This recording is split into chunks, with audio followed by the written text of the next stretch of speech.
Hello दोस्तों, कैसे हैं आप सभी। दोस्तों, ब्रूस ली ने कहा था कि practice makes you a perfect person. मतलब अगर आप किसी काम को निरंतरता के साथ करते हैं और उस काम में आप अपना तन मन धन सारी चीज़ें लगा दे रहे हैं तो वो काम आपका ज़रूर सक्सेस होगा। तो दोस्तों, शुरू करते इसी लाइन के साथ इस वीडियो को। आज हम आपको बताने वाले हैं कि सेकेंड चैप्टर जो स्ट्रेंथ ऑफ मटेरियल का सेकेंड चैप्टर है, जिसका नाम है सिंपल स्ट्रेस एंड स्ट्रेन। तो इस वीडियो में मैं डिस्कस करूंगा पहले लोड क्या होता है और इसके टाइप्स कितने हैं, ये कितने प्रकार के हैं और लोड क्या होता है, इसके डिफिनेशंस क्लियर करूंगा और इनको थोड़ा सा फिगर के माध्यम से आपको समझाना चाहूँगा। तो शुरू करते हैं, वीडियो शुरू करते हैं। धन्यवाद दोस्तों। तो सबसे पहली चीज़, भार क्या होता है, भार या बोझ। ठीक है, ध्यान से देखिए, भार या बोझ, इंग्लिश में इसको बोलते हैं लोड। तो इसका डिफिनेशन होता है कि किसी संरचनात्मक अवयव या ढांचे का मतलब फ्रेम, ठीक है, किसी संरचनात्मक अवयव या ढांचे पर कार्य करने वाले बलों को ही हम उसका भार कहते हैं। ठीक है, मतलब कोई भी आपके पास कोई भी पार्टिकल, कोई भी वस्तु हो, आपके पास कोई भी ऑब्जेक्ट है जिस पर आप फोर्स अप्लाई कर रहे हैं, तो उस ऑब्जेक्ट के लिए वो जो फोर्स होगा वो एक लोड का काम करेगा। ठीक है, जैसे कि हम लोग होते हैं, पृथ्वी तल पर टहलते हैं, पृथ्वी तल पे हैं, मान लीजिए सपोज करिए हम खड़े हैं या चल ही रहे हैं, तो हम लोग पृथ्वी के लिए हम लोग लोड है, ठीक है, बोझ है। चलिए, होपफुली आपको समझ में आ गया होगा। चलिए आगे चलते हैं, अब इसके टाइप्स के बारे में कुछ बात कर लेते हैं। डेड एंड लाइव लोड जो पहला टाइप है, देखो पहली चीज़ तो भार को निम्नलिखित प्रकार से वर्गीकृत किया गया है। पहला है dead and live load, Hindi में बोलते हैं अचल एवं चल भार। ठीक है, वह भार जिसका परिमाण एवं क्रिया बिंदु किसी संरचनात्मक अवयव के किसी बिंदु पर सदैव स्थिर रहता है, अचल भार कहलाता है। देखिए दोस्त, कोई भी ऑब्जेक्ट हो आपके पास, सपोज करियो मेरे पास कोई ऑब्जेक्ट है, ये मेरा कोई ऑब्जेक्ट है। ठीक है, अब इस ऑब्जेक्ट पे हम कोई भी फोर्स अप्लाई कर रहे हैं, ये रहा कोई फोर्स अप्लाई हो रहा है, तो जब अगर ये फोर्स, ध्यान से समझिए, चल और अचल भार में क्या डिफरेंसेस है। किसी भी पॉइंट पे मैं फोर्स अप्लाई कर रहा हूं, जब ये फोर्स का जो परिमाण है, परिमाण मतलब समझ रहे होंगे कि उसकी मात्रा, परिमाण का मतलब यहां पर क्वांटिटी से होता है, इंग्लिश में इसको मैग्नीट्यूड कहते हैं, परिमाण। वो अगले किसी दूसरे वीडियो में डिस्कस कर दूंगा परिमाण क्या होता है और अलग चीज़ का परिमाण और परिणाम में डिफरेंस बता दूंगा। फिलहाल अभी समझ लीजिए, अगर जानते होंगे तो अच्छी बात है। चलिए, तो अगर सपोज करिए कि किसी पॉइंट पे लोड लगा, इसी पॉइंट पे लोड लग रहा है, मान लीजिए आप 5 किलो न्यूटन का फोर्स अप्लाई हो रहा है, तो 5 किलो न्यूटन का फोर्स अप्लाई हो रहा है जिस पॉइंट पे हो रहा है, अगर उस पॉइंट और जो जितने न्यूटन बल या जो भी बल या लोड इस पे अप्लाई कर रहे हैं आप, उसमें अगर डिफरेंस हुआ तो समझ जाइए कि आपका जो ये भार है वो अचल भार होगा, चल भार होगा। अगर डिफरेंस हुआ तो मतलब अगर हम कोई भी लोड जिस पॉइंट पे किसी भी ऑब्जेक्ट पे लगा रहे हैं, वो और जो लोड जितने न्यूटन का बल हम इस पे लगा रहे हैं, वो अगर परिवर्तित नहीं होता है, वह अपरिवर्तित रहता है, तो वो आपका अचल भार होगा।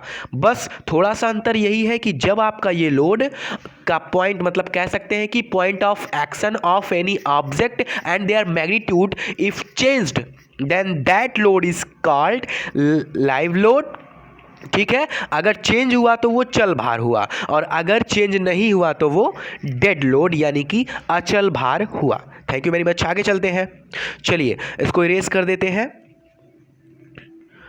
आगे चलते हैं, आपको बता दें कि एक्सियल, इसेंट्रिक लोड और ट्रांसवर्सल लोड क्या होता है, इसके बारे में पूरा डिटेल में बताऊंगा आपको। ध्यान से समझिए, अगर इन चीज़ों को आप क्लियरली समझ पाएंगे तो जो न्यूमेरिकल्स है ना, उनको बहुत ही आसानी से आप करेंगे, क्योंकि न्यूमेरिकल्स काफ़ी टफ माने जाते हैं इसके। तो टफ के लिए अगर आसान बनाना है तो थोड़ा सा तो दिमाग लगाना पड़ेगा, और थोड़ा सा दिमाग लगाने के लिए मेरे साथ आप चलते रहिए। जितना मैं बता रहा हूँ अगर आप उतना कर रहे हैं तो पक्का है, गारंटी मैं बता दूँ आपको कि आपको जरूर न्यूमेरिकल्स आएगा और बहुत ही ईजी वे में आपको आएगा। ठीक, चलिए आगे चलते हैं। चलिए, तो देखिए अब यहाँ क्या है, एक्सियल, सेकेंड में है एक्सियल, इसेंट्रिक और ट्रांसवर्सल लोड, 3 लोड और बताया है। चलिए सेकेंड वाले पार्ट में हम आपको अक्षीय बताते हैं। क्या अक्षीय भार क्या होता है, इसका डेफिनेशन क्लियर करिए। किसी संरचनात्मक अवयव के अनुदैर्ध्य अक्ष पर कार्य करने वाले भारों को अक्षीय भार कहते हैं। चलिए, ये कह रहा है कि कोई संरचनात्मक अवयव हो, ठीक है, सपोज करिए ये मेरे पास कोई एक संरचनात्मक अवयव है, ठीक है। अब यहाँ पर दो चीज़ें आपको पता होनी चाहिए कि अनुदैर्ध्य अक्ष क्या होता है और अनुप्रस्थ अक्ष क्या होता है, ठीक है। चलिए ये देखिए, जो अनुदैर्ध्य अक्ष होता है, अनुदैर्ध्य अक्ष मतलब इसके लंबाई के डायरेक्शन में ये हो गया इसका अनुदैर्ध्य अक्ष और ये हो गया इसका अनुप्रस्थ अक्ष, ठीक है। तो अनुप्रस्थ अक्ष और अनुदैर्ध्य अक्ष आपको समझ में आ गया होगा। अब देखिए, जब कोई भी आपका लोड होगा, कोई संरचनात्मक अवयव है आपके पास, ठीक है, ये मेरे पास कोई संरचनात्मक अवयव है, इस पर जब कोई लोड कार्य करेगा तो अगर ये लोड जो है, अगर जो ये लोड है, ये लोड अगर अनुदैर्ध्य अक्ष पर कार्य कर रहा है, मतलब ऊपर से के डायरेक्शन, लंबाई के डायरेक्शन में कार्य कर रहा है किसी भी संरचनात्मक अवयव के, तो वो जो लोड होगा वो कहलाएगा हमारा अक्षीय भार, एक्सियल लोड, ठीक है।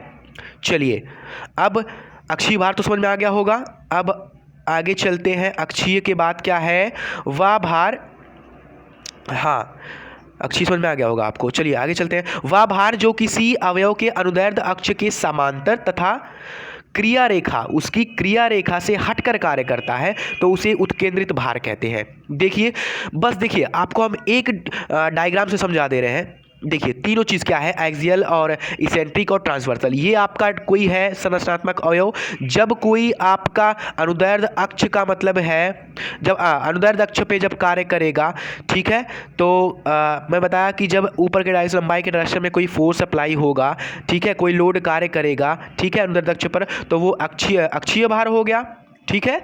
अब जब वो भार क्रिया रेखा से हटकर कार्य करता है, जब वह भार जो किसी अवयव के अनुदैर्ध्य अक्ष के समांतर हो, ठीक है, अनुदैर्ध्य अक्ष के समांतर है लेकिन क्रिया रेखा से, मान लीजिए यहाँ पर लोड कार्य कर रहा है तो यहाँ से हटकर कार्य कर रहा है, ठीक है, जो उसका अनुदैर्ध्य अक्ष है उसके, देखो अनुदैर्ध्य अक्ष का मतलब समझ में आ रहा होगा आपको, ये एक्स और ये वाई, सॉरी ये एक्स और ये वाई, तो वाई एक्सिस और एक्स एक्सिस, तो जो वाई एक्सिस है वो परपेंडिकुलर है। तो यहाँ से आप समझिए डायरेक्टली, अगर ऐसे भी नहीं समझ में आ रहा आपको तो डायरेक्ट ऐसे समझिए कि जब अनुदैर्ध्य अक्ष का मतलब ये आपका लंबाई का डायरेक्शन और ये चौड़ाई का डायरेक्शन आपका हो जाएगा अनुप्रस्थ अक्ष, ठीक है। तो यहाँ से जब आपका जो लोड होगा वो अनुदैर्ध्य अक्ष के समांतर होगा और उसकी जो क्रिया रेखा से हटकर कार्य, क्रिया रेखा मतलब जहां पर पॉइंट ऑफ एक्शन, जहां पर काम हो रहा है उससे हटकर जब लोड काम करेगा, ठीक है, तो वो उत्केंद्रित भार होगा, ठीक है। नेक्स्ट वाली टॉपिक क्या है हमारा, अनुदैर्ध्य अक्ष के लंबवत क्रिया अनुप्रस्थ भार कहलाता है। मतलब जब ये आपका जो लोड होगा वो इस डायरेक्शन में कार्य करेगा, ये आपका क्या होगा, अनुप्रस्थ अक्ष। मैंने आपको बताया कि ये हो गया आपका अक्षीय भार, और जब इससे हटकर कार्य करेगा उत्केंद्रित भार, ये अनुप्रस्थ अक्ष पर कार्य करेगा तो ये आपका हो जाएगा अनुप्रस्थ भार, ठीक है। ये चीज़ थी। चलिए आगे क्लियर करते हैं। अगला टाइप है टेंसाइल एंड कंप्रेसिव लोड, ठीक है। टेंसाइल एंड कंप्रेसिव लोड क्या होता है, ध्यान से सुनिएगा। टेंसाइल लोड, देखिए कोई भी आप एक ऑब्जेक्ट लीजिए, चलिए एक मैंने ऑब्जेक्ट यहाँ पर लेट करिया। अब ऑब्जेक्ट लेट करने के बाद देखिए, जब ये फोर्स, ध्यान से समझिए, जब आपका कोई भी दो लोड एक दूसरे के अपोजिट डायरेक्शन में कार्य कर रहे हो, क्या कर रहे हो, एक दूसरे के अपोजिट डायरेक्शन में कार्य कर रहे हो किसी भी ऑब्जेक्ट पर, तो वहां पर टेंसाइल फोर्स जनरेट होगा। चलिए अब इसको डिफिनेशन से के माध्यम से क्लियर कर दे रहा हूं आपको। किसी संरचनात्मक अवयव पर कार्यरत खींचने वाला बल, मतलब किसी भी ऑब्जेक्ट को जब हम खींचेंगे तो वो क्या होगा, तनाव बल, जब उसको दबाएंगे तो वो क्या होगा, कंप्रेसिव लोड। बस इतना सा बात है। आगे चलते हैं। कर्तन भार क्या होता है, किसी संरचनात्मक अवयव पर कार्य करने वाला वह बल जिसकी प्रवृत्ति अवयव को दो भागों में बांटने या काटने या अलग अलग करने की होती है, कर्तन भार कहलाता है।